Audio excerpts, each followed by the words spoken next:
Master minds commerce చదవాలనుకునే 10th inter విద్యార్థుల తొలి ఎంపిక.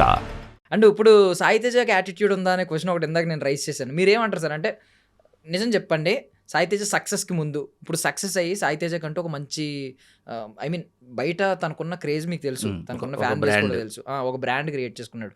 ఈ రెండు సాయి తేజాలకి ఏమైనా యాటిట్యూడ్లో చేంజ్ వచ్చిందా సక్సెస్ అవ్వకముందు, సక్సెస్ అయిన తర్వాత? ఇక్కడ తెలియంది ఇంకొక ప్రపంచం ఏంటంటే, వాడు ఇంకొక 10 ఇయర్స్ ముందు 10 ఇయర్స్ తర్వాత అలా ఉంటుంది ఆడి వేరియేషన్. ఇప్పుడు ఫర్ ఎగ్జాంపుల్ ఇన్వెస్ట్మెంట్ ఎక్కడ చేయాలి, మనం ఏమంటాం ఒక జనరేషన్లో ఒక మంచి ఇల్లు కొనుక్కుందాం, ఇల్లు కొంటావు బాగానే ఉంటుంది, రిటర్న్స్ ఎలా డాడీ అంటాడు, డిప్రిషియేషన్ వస్తుంది కదా, సరే దూరంగా ఎక్కడో ఒక ఎకరం కొనుక్కుందాం, ఈ రోజు నుంచి ఈఎంఐలు కడదాం, మరి ఇప్పుడు బతకాలి ఈఎంఐ కట్టాలి, ఎక్కడి నుంచి వస్తాయి డాడీ? సో ఎక్కువ షార్ట్ లాంగ్ డిస్టెన్స్లో ఉండదు డిస్కషన్.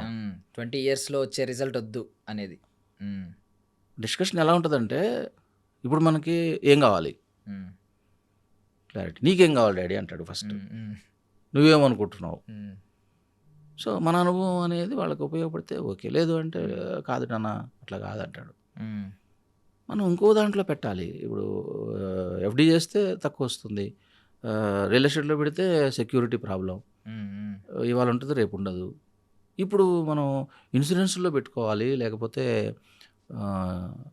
ఈ మ్యూచువల్ ఫండ్స్ లాంటివి టెక్నాలజీ మా చేతిలో ఉంది కాబట్టి మేము దాన్ని మేనేజ్ చేసుకోవాలి, షేర్స్ కొనుక్కోవాలి. అట్లా అడ్వాన్స్ టెక్నాలజీ, అడ్వాన్స్ మెచ్యూరిటీ. ఇంకక్కడ మనం ఇన్వాల్వ్ అయ్యేది ఏముంటుంది, మంచి చెడు అనేది వాడికి ధైర్యాన్ని ఇవ్వాలి మనం. మీరు జస్ట్ ఒక ఆడియన్స్ ప్రేక్షకుడి పాత్ర వహిస్తే చాలు, అంతే, వాళ్ళే చేసుకుని వెళ్ళిపోతారు. ఎందుకు శాస్త్రాలు పుట్టాయి? శాస్త్రాలు గొప్పవి, వస్తే కొండ లేకపోతే వెంట్రుక. సూపర్. అయితే ఆపకూడదు, ఏది కూడా ప్రయత్నం ఆపకూడదు, చేసిన పని రెండోసారి చేయొద్దు.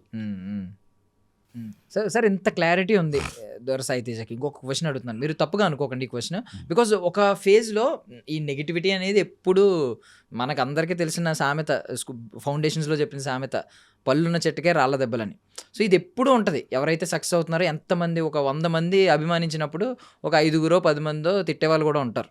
సో ఇది ఉంటుంది నెగిటివిటీ. బట్ కొన్ని ఫేజెస్లో బాగా ఇబ్బంది పడిన ఫేజెస్ ఉంటాయి. లైక్ ఇప్పుడు వర్ష డిసౌజా గురించి కనెక్ట్ చేసినప్పుడు కానీ, ఇలాగా ఇప్పుడు ఇద్దరు వాళ్ళ పర్సనల్ లైఫ్ వాళ్ళకు ఉంటాయి, వాళ్ళకి ఇద్దరు మెచ్యూర్డ్ కిడ్స్, ఇప్పుడు వాళ్ళిద్దరూ మంచి లీడింగ్లో ఉన్న ఆర్టిస్టులు, వాళ్ళిద్దరూ కొంచెం నెగిటివ్ ఫేజ్ అనుభవించాల్సి వచ్చింది. చాలామంది లాట్ ఆఫ్ ట్రోల్స్, నెగిటివిటీ, ఇలాంటి ఫేజ్ వచ్చినప్పుడు దొర సాయి తేజ యాటిట్యూడ్ ఎలా ఉంది? మీరు అలాంటి టైంలో ఒక ఫాదర్గా ఎలా ఆలోచించారు, ఎలా సపోర్ట్ చేశారు? నేను ఎప్పుడు ఒకటే చెప్తాను, మీరు మగపిల్లలు ఏం చేసినా చెల్లుతుంది. ఆడపిల్లల విషయం అలా కాదు నాన్న. వాళ్ళు ఒకసారి మార్కెట్లో ఇదైపోయారంటే వాళ్ళ లైఫ్ చాలా కష్టంగా ఉంటుంది. మీరు ఇబ్బంది పడకండి, వాళ్ళని ఇబ్బంది పెట్టకండి, బీ ఏ ప్రొఫెషనల్.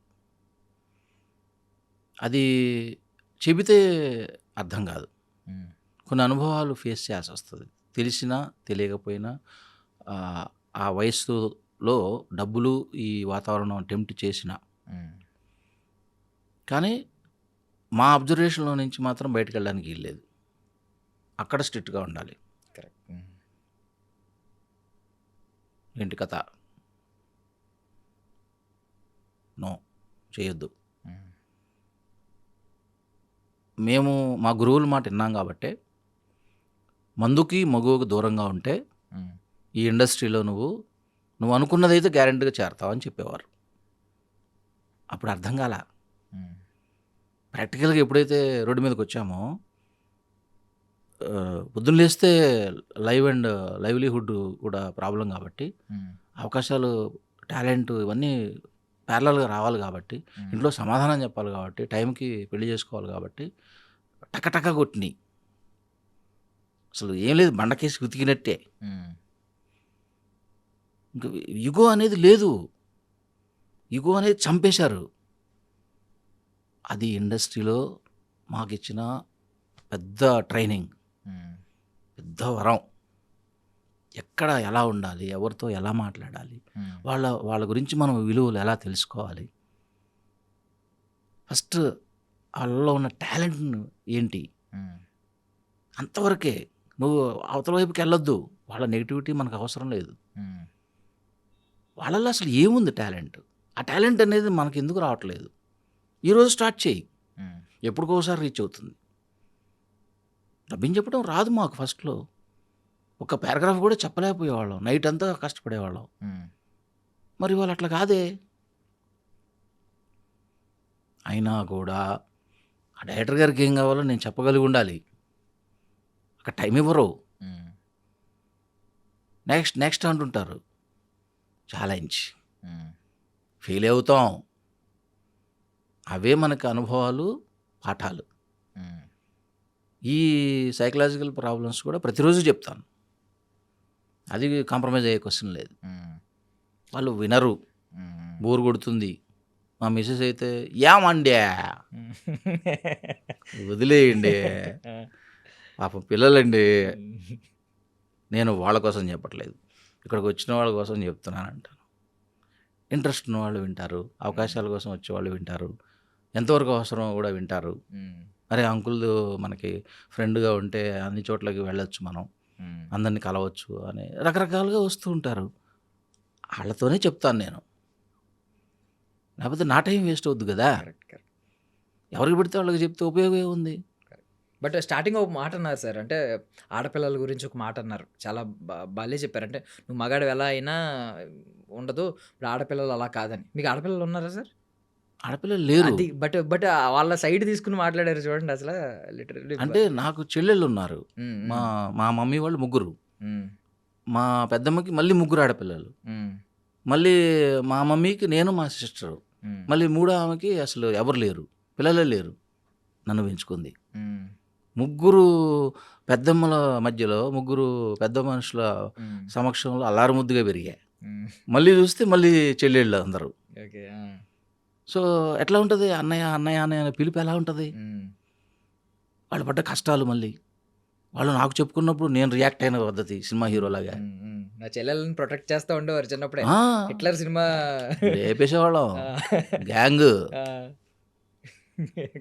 విజయవాడ అలవేల కాలేజ్ అంటే ఎలా ఉంటుంది, అప్పుడే వచ్చేసింది మాకు ఆ యాటిట్యూడ్, ఆ గ్రాస్పింగ్, ఎక్కడ మనం అంగబలం అర్ధబలం ఎలా ఉండాలి. మళ్ళీ హైదరాబాద్ రాగానే మళ్ళీ రెడ్డి హాస్టల్, అలా అంటే 200 మంది వచ్చేస్తారు మా హాస్టల్లో అప్పటికి ఇప్పటికి కూడా. సో హిట్లర్ సినిమాలో చిరంజీవి గారి పాత్రే, తప్పదు. ఒక స్టాండ్ మనం తీసుకునేటప్పుడు అన్ని దృష్టిలో పెట్టుకోవాలి. మళ్ళీ ఇక్కడ ఎండమూరుగా తీరి ప్రతి దానికి ఒక ప్లానింగ్ ఉండాలి, ఒక స్ట్రక్చర్ ఉండాలి. ఆయన ఇంపాక్ట్ గట్టిగానే ఉన్నట్టుంది కదా సార్ మీ మామూలుగా లేదు. మహానుభావుడు. ఆయన ఎక్కడ పోయినా కూడా నేను తెలియకుండానే తెలిసైనా ఆయన ఎదురుగైనా నమస్కారం చెప్తాను మనస్ఫూర్తిగా. బట్ బేసికల్లీ అంటూ ఉంటారు కదా, ప్రతి ఒక్కరి లైఫ్లో ఒక గురువు అవసరం. బట్ ఫాదర్ మాటలు కరెక్ట్గా విని అర్థం చేసుకోగలిగితే ఫాదరే పెద్ద గురువు అవుతాడు. అంతే కదా. మీరు ఈరోజు చెప్తున్న మాటలు బట్టి అర్థమవుతుంది నాకు, మీరు ఎన్ని మాటలు చెప్పుంటారో సాయి తేజ కానీ. ఇప్పుడు అదే చెప్పాను కదా, అది రివర్స్ అయింది ఇప్పుడు నాకు. ఇప్పుడు రివర్స్ అయింది, మీరు కూడా నేర్చుకుంటారు. అంతే. హెల్త్ బాగుంటే ప్రకాష్ రాజులాగా నువ్వు కూడా క్యారెక్టర్ ఆర్టిస్ట్ అవుతావు. అదే అల్టిమేట్ రీచింగ్ పాయింట్. హెల్త్ చూసుకో డాడీ అంటాడు. మరి దానికి పూరి జగన్నాథ్ గారు హీరో ఉంటాడు కదా, అలా మాట్లాడుతున్నాడు ఏంటండి మీ వాడు డైరెక్ట్.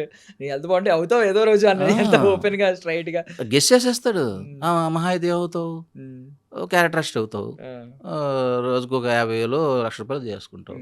ఆ తర్వాత ఏంటి డాడీ, నీ హెల్త్ ఉంటుందా, ముందు హెల్త్ చూసుకో డాడీ, ఆ షుగర్ లెవెల్స్ చెక్ చేసుకో డాడీ, ముందు నువ్వు హ్యాపీగా ఉండి నాకు కావాల్సిన విధంగా స్క్రీన్లో కనిపిస్తేనే నువ్వు హ్యాపీగా ఉన్నట్టు. అట్లా నా ఆశలకు అనుకూలంగా వాడు ఎన్నో క్యారెక్టర్లు రాసాడు, అవకాశం ఉంది కాబట్టి. అట్ ద సేమ్ టైం మనం కూడా దాన్ని నెట్టుకొస్తున్నాం, అడాప్ట్ చేసుకుంటున్నాం, కష్టపడుతున్నాం. లేకపోతే అది వెళ్ళదు. అవకాశం ఏర్పరచుకోవడం ఒక ఎత్తు, వాడికి క్రియేటివ్గా ఆలోచించగలగటం ఒక ఎత్తు, దాన్ని మళ్ళీ ఒక ప్లాట్ఫామ్లోకి తీసుకొని వచ్చి చేసుకొని మళ్ళీ బతకడం కోసం మళ్ళీ మనం ఇవన్నీ చేయడం వేరు. ఎంత వీళ్ళ ఫ్యాక్టరీ.